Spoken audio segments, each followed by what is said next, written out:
It's that exhale that I think a lot of us need right now, that permission to just pause and not have to rush on to the next to-do thing on the list, or go off and quickly finish this thing, or kind of plan the next productive thing you're going to do. It's the ability to be like, okay, I don't have to be achieving all of the time. Some of the time, I can just enjoy the moment. I can sit in pleasure and not define myself by the amount of things I have done on my to-do list. Welcome to Almost Grown Up, the podcast where we figure out life one creative detour at a time. Hi, I'm Lucie, a writer, creator, and your creative companion. And around here, we believe that play and wonder aren't just for kids. In fact, they're the tools we use to navigate life's big questions, find our flow, and figure out where we are when we realize the map isn't our map. Each week we'll explore growing up with stories, inspiration, and one big permission slip to build your own beautiful and occasionally messy life. Welcome to the Blanket Fort. Let's dive in. Hey team, welcome back to the Blanket Fort. Today we are going to dive into one of my favorite topics, which is this beautiful quiet magic of small everyday wonders. And I really believe that wonder is something that we can find on a more regular basis. This idea that wonder is something that we need to go out into the middle of the wood and just wait until we see a deer and then we can feel wonder, or climb to this super high peak, or be in Everest, for example, and see the sunrise and then we can feel a sense of wonder, or kind of watch somebody perform this heroic feat and then we can feel a sense of wonder. And yes, all of those are moments in which we can feel wonder.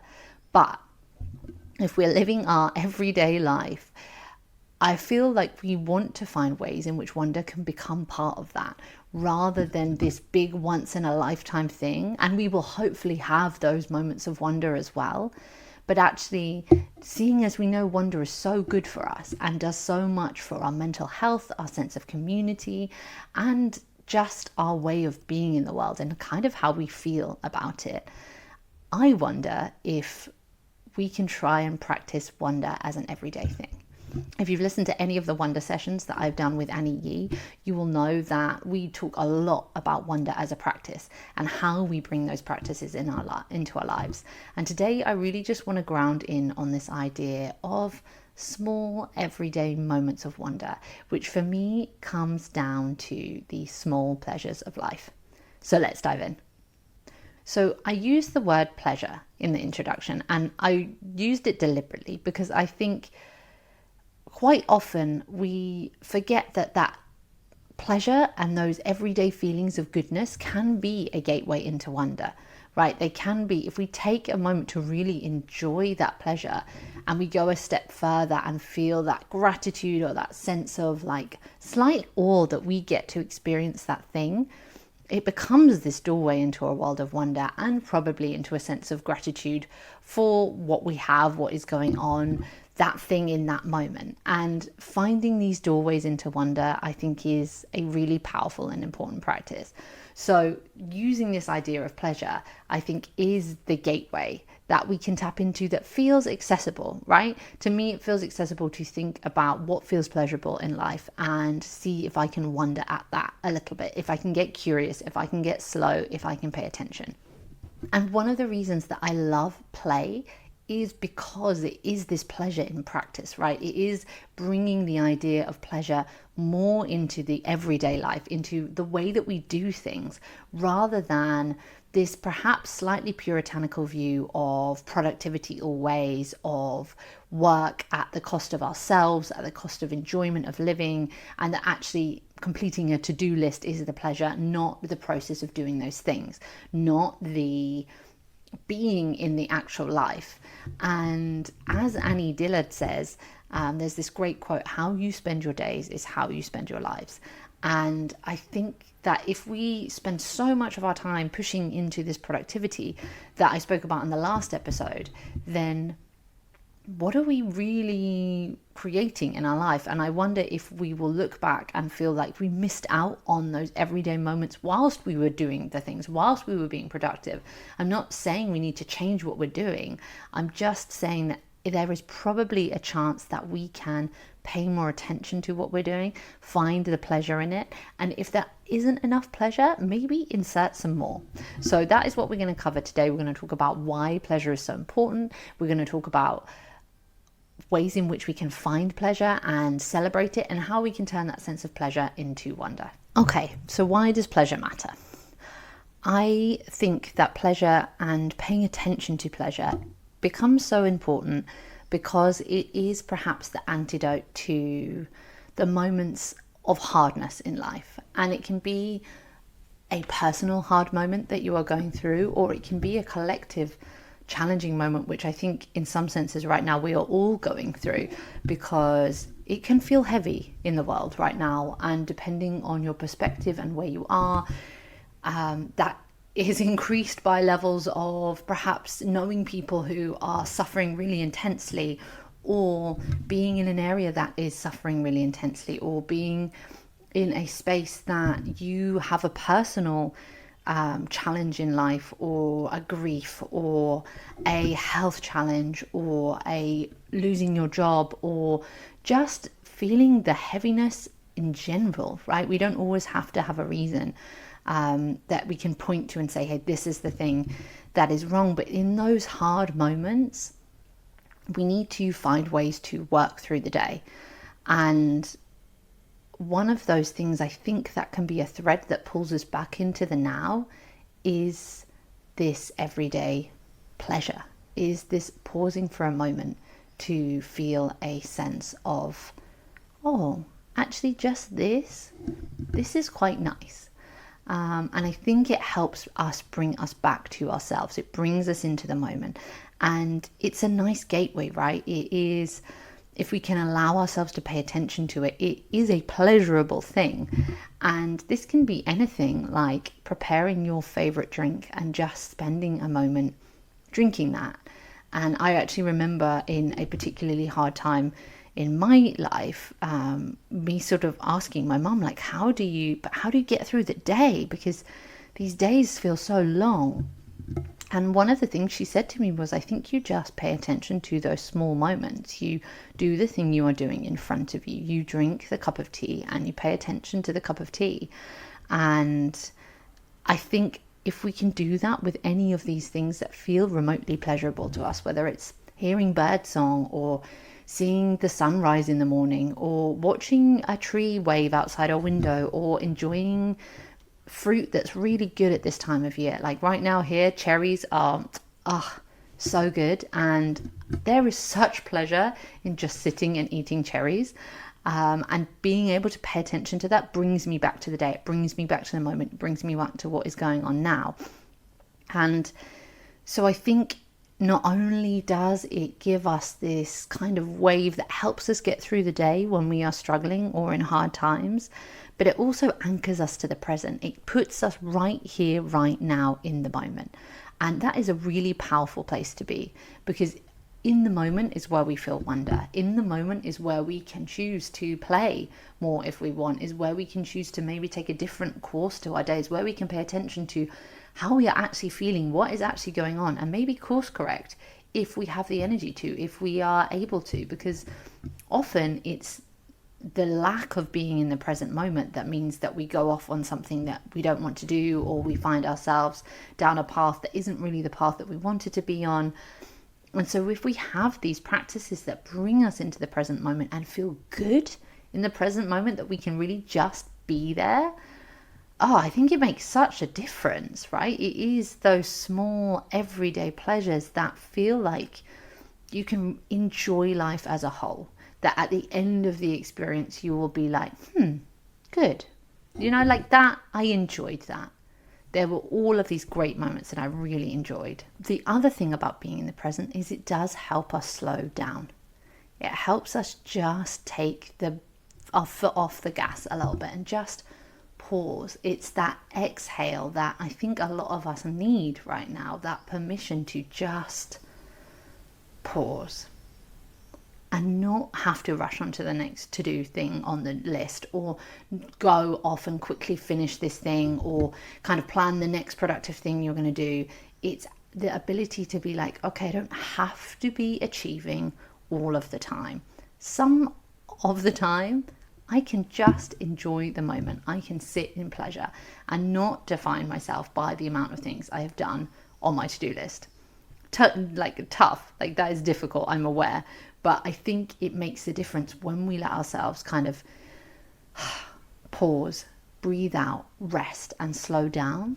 Because also, the more we slow down, the more we access wonder. It's one of those virtuous circles, right? Because the slower we go, the more we look, the more we pay attention to, the more we see, the more we can marvel at the fact that, wow, did that bird just do an amazing kind of free dive and fly back up? That's incredible. Or, wow, I've never noticed that that tree kind of has a face on it. How lovely. I wonder what that tree would say to me if we could speak the same language.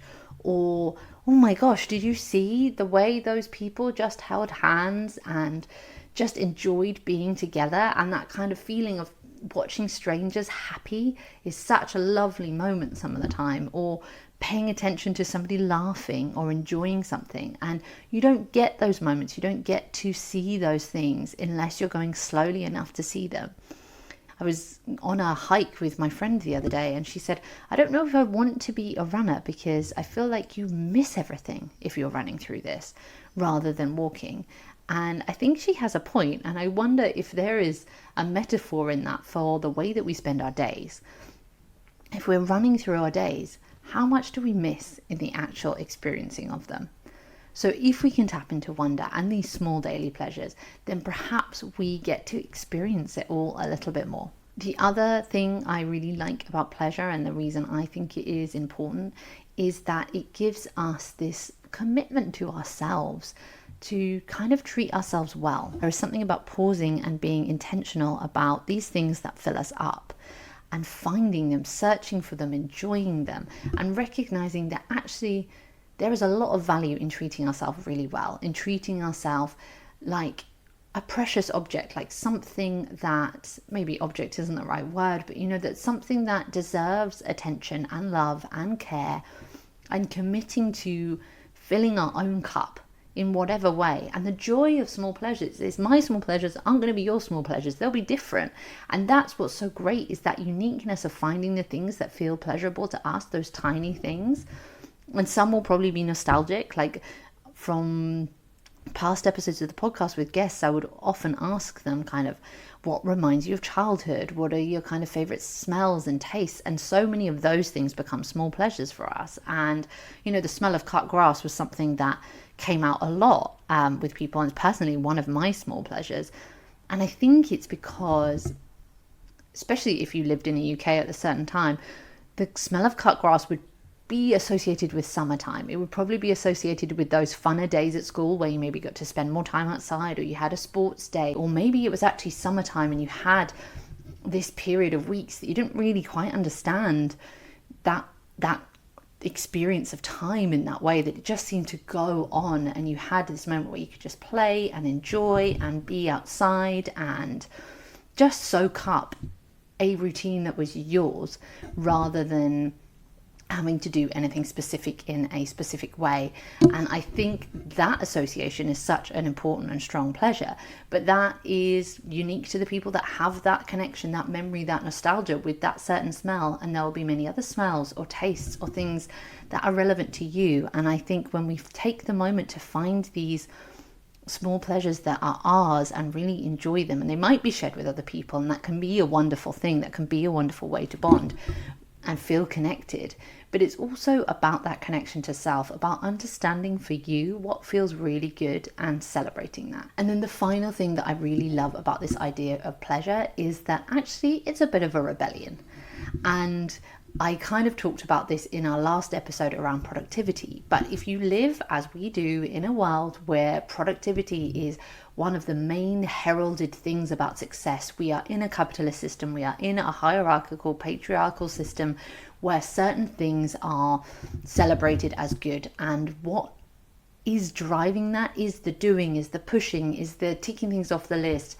And not to say that there is anything wrong with achieving things, with working towards stuff that we feel good and passionate about, or working towards stuff that does the job we need it to, that helps us get food on the table, that helps us pay our bills, all of those things that are the necessity of life. But I think if you live in a system where that's really presented as the only option for success and goodness, then it is important to rebel against that a little bit and to find a different version of success for yourself. And I think pleasure is a way that we can pause and, one, start to redefine what success looks like for us, which is incredibly powerful, but two, also actually just be in that moment and enjoy it and say, hey, today or this week or this month, or actually my life isn't just about what I produce in it. It is about my experiencing of it. It is about the enjoyment of it as well, and the sharing of that pleasure, of experiencing the moment I'm in and the world I'm in, and finding all the goodness I can in that. So I think when we can find pleasure as a daily practice, we just spark a little bit of that rebellion in us that reminds us that there is some choice. There is some element of being able to take a perspective that looks at it all a little bit differently. And maybe if we are privileged enough, be able to redefine that success and start to mold and take the steps that we want to build a life that feels successful to us in our definition, not in the one that we have been given. So that's why I think pleasure is such an important thing to bring into the day-to-day, and the fact that it can be this gateway into wonder that can help us to feel more connected, to marvel at the things, to feel a sense of gratitude, to diminish our mental health challenges at points, to step away from anxiety and depression and this feeling of isolation or loneliness and hopelessness and despair, and in fact step into the wonder of the way the world heals itself, and the fact that the body can heal itself, and the fact that we can be connected to other people who have great ideas, and maybe we can support what they're doing and help move their thing forward as well. And that sense of community connection, all built through wonder, is, I don't know, I think part of the thing that is going to help us reshape the world in the way that not only helps us as a species survive, but also feels good, that feels enjoyable, that feels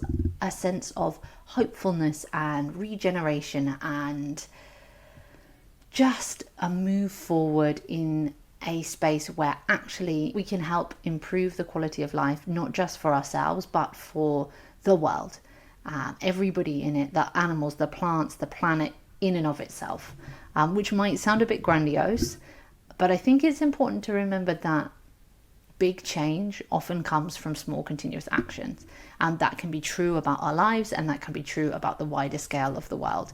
And sometimes it's about doing our bit in our corner. That is what makes the difference. So how do we get into this pleasure on a daily basis? How do we tap into wonder more regularly? My challenge for you, the kind of call to adulting this week, is to make a list of small pleasures for you. Find those things that feel great for you. And you can either sit down and do a kind of brain dump on this, or another way to approach it, and maybe you want to do both, is to take a notebook and just make a diary of the week of things that feel pleasurable to you, because you might surprise yourself by things that you wouldn't naturally have thought feel pleasurable, but maybe actually that moment just when you stop running after you've done a really great run just feels so good.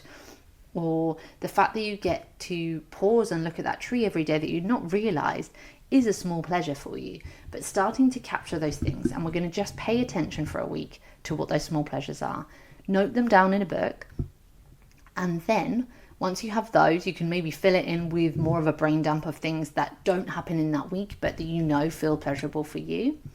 And then my challenge to you is one weekday, or one day where you're working or doing the things that you usually have to do, not a weekend, because I mean, you can do it on a weekend as well, but I think there is more of a challenge to going, hey, I can find regular pleasure in and around the responsibilities I have, in and around the accountability that I have to myself, to other people, and the things that I have to do. And the challenge is to find ways to sneak those small pleasures into a day that is already set up with the routine, with the rhythm, with your responsibilities. And you can try stuffing them in. right? You can try just filling all of the gaps in your day with these small pleasures. You could maybe think about what could you change about the way that you do the thing that you need to do to make it more pleasurable for you. Maybe it's you're doing the food shop, but you're going to listen to your favorite book while you're doing it, or a playlist that you love, or actually you're going to go and walk a little bit further because you want to go to a different shop that feels more pleasurable to be in. Or maybe you're just going to take 5 minutes in the morning to light a candle, have a cup of tea, and just breathe before you do anything else. And all of these little things that we can just put in. Maybe it's wearing a certain outfit, or a perfume or a smell that feels good to you. Maybe it's treating yourself to that thing that you love, your favorite food. All of these different things that we can try and pack into that one day. And we're just going to live that pleasurable day for one day and figure out, reflect afterwards, what worked. What could you actually put into a normal day on a regular basis? And I think we can be surprised when we do this that those small pleasures aren't so elusive. They aren't so, oh, on a special day once in a while, maybe I can. They're, oh yeah, actually I could do that every week. Or I could maybe even fit this into every day. Or maybe I could create and plan a ritual around this pleasure that makes it something that is a part of my daily, weekly, monthly experience.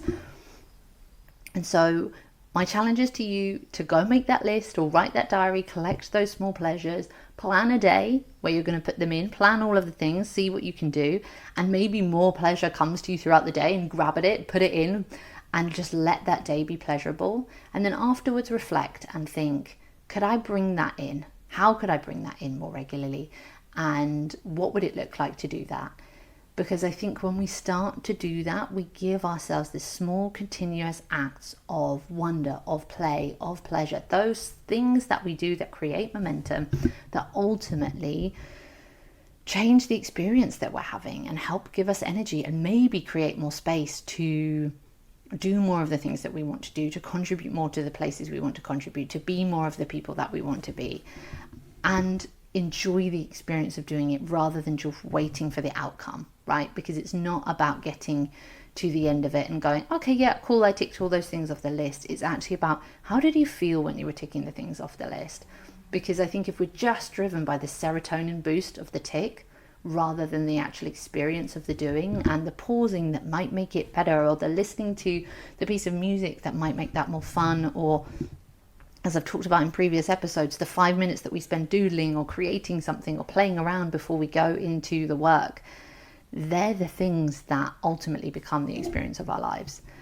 So I hope you can take the time to do that challenge. I hope that you resonate with this idea of pleasure. I would love to hear what comes up for you on your pleasure list. Please let me know what thing you want to turn into a ritual, or what thing comes out of your day, how the day goes if you do it, anything that you find out from it. Leave me a comment, let me know. I would love to hear.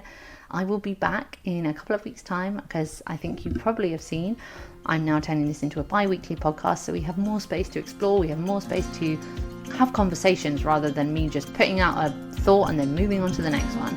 So I would really love to hear what you think about this. We'll be back in the blanket fort in a couple of weeks' time for more play and wonder. But thank you so much for being here. I will speak to you soon. But in the meantime, happy growing.